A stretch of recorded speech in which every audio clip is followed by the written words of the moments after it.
Bonjour à toutes et à tous, je suis heureuse de vous retrouver pour votre guidance du mois de février pour les signes amérindiens. J'espère que vous allez bien. On va regarder quel signe ce sera. Allez, ce sera les faucons. J'espère que vous allez bien, les faucons. Donc, ça sera le deuxième tirage avec les signes amérindiens. Donc, je pense que vous avez déjà vu ceux du mois de janvier. Donc, il y a une vidéo de présentation hein, pour savoir quel est votre signe. Donc, si vous ne savez pas quel est votre signe, je vous invite vraiment à aller voir cette vidéo de présentation. Donc, je présente un peu les caractéristiques, bon, très vite, hein, mais voilà, je vous présente les caractéristiques de chaque signe et surtout à quoi correspond ce signe, quel est le vôtre du moins. Allez, c'est parti, on va regarder pour les faucons. Qu'est-ce que je peux savoir?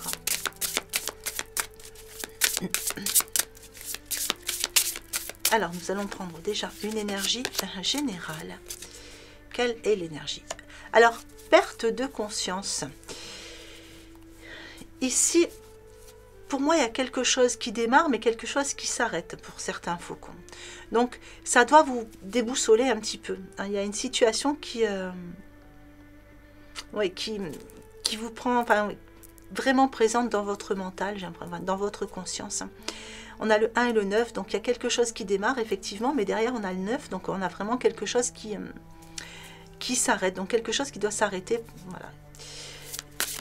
Il y a une situation qui vous appelle à mettre de l'ordre dans votre tête, je dirais, mettre de l'ordre dans votre conscience. Allez, on va regarder vos points forts. Les points forts, les ressources. Il y a un rite de passage, d'accord. On est vraiment sur un passage, on est sur une forme de transition hein, pour vous. Il y a une transition, il y a un nouveau chemin, voilà, il y a comme un passage, effectivement, on a quelque chose qui démarre pour vous. Mais pour démarrer, voilà, pour démarrer quelque chose, il est utile de clôturer autre chose, parce que là, on repart encore avec du neuf. Hein. Donc, c'est vrai qu'on a du changement, quelque chose qui va certainement vous amener plus de stabilité à la finalité, mais en attendant, il faut passer cette transition. Donc, quel que soit le domaine, ça peut être le domaine sentimental, professionnel, ça peut être un changement d'habitation, enfin voilà, il y a un changement, il y a quelque chose de nouveau pour vous, avec quelque chose qui s'achève, et il y a une forme de transition qui est là. Mais vous voyez, la forme de transition, elle est ressortie dans vos points forts quand même, hein. Allez, qu'est-ce qui va être vos défis à relever? Il va falloir faire alliance, vous voyez, il y a un nouvel engagement. Il y a un nouvel engagement, il y a une signature, il y a un contrat pour certains. Donc ça peut être un contrat de travail, ça peut être un contrat de location, ça peut être un contrat pour un achat important, ça peut être aussi un contrat, une alliance, un accord entre deux personnes ou un engagement par rapport à un mariage ou voilà quelque chose qui démarre dans le sentimental aussi. Il y a une forme d'engagement en fait hein, qui se fait. Mais pour aller vers cet engagement, vous voyez, il y a besoin de clôturer une situation pour en démarrer une autre. Alors, quel va être le conseil?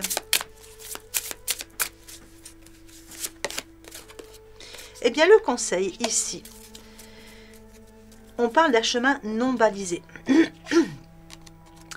Une expérience sans précédent. Le conseil, ça va être d'aller vers cette nouveauté. Vous voyez, vers une nouvelle expérience. Il y a quelque chose qui vient. Et certes, il y a une transition. Vous allez vivre de nouvelles expériences ici, mais on vous conseille hein, d'aller vers ce chemin, justement. On vous parle d'un chemin non balisé. Sortir de votre zone de confort, quelque part.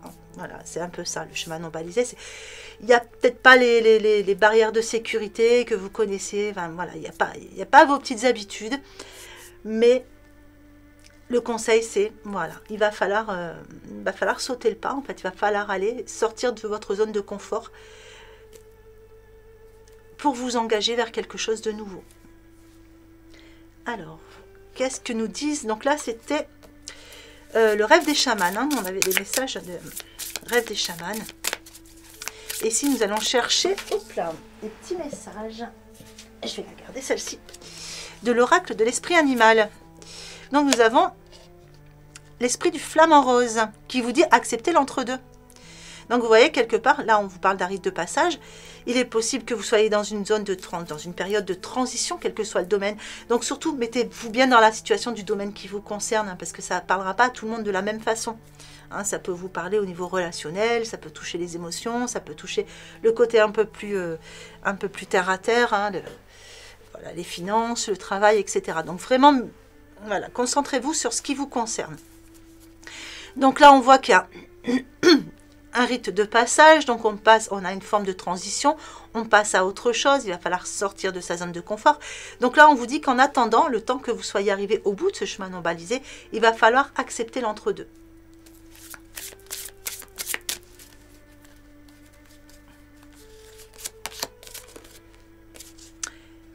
L'esprit du koala, et on vous dit parce que de toute façon, vous voyez, l'esprit a un projet. Il y a un projet pour vous, il y a quelque chose. Donc même si pour l'instant vous êtes dans l'entre-deux, de toute façon, il y a un projet derrière. Et l'esprit de la chouette, vous voyez clairement maintenant. C'est-à-dire que maintenant, vous voyez clairement certaines choses voilà, qui n'étaient pas assez mises en lumière jusqu'à maintenant. C'est peut-être ça aussi hein, qui vient un peu brouiller votre conscience, parce que du coup, ça vous donne à cogiter sur des choses que vous voyez clairement maintenant, que vous n'aviez pas réussi à voir jusqu'à maintenant. Donc là, on vous dit acceptez l'entre-deux. De toute façon, maintenant, vous voyez clairement où ça va vous mener, où vous voulez aller, vous aussi. Hein, et de ne pas vous inquiéter, puisque de toute façon, l'esprit a un projet pour vous. Allez, qu'est-ce que nous dit l'animal totem ?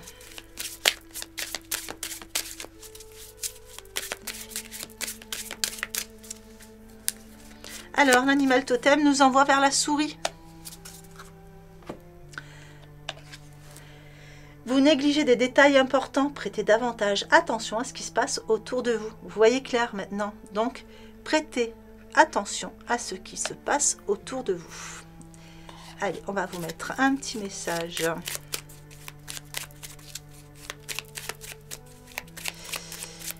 Alors, de la sagesse amérindienne pour clôturer ce tirage.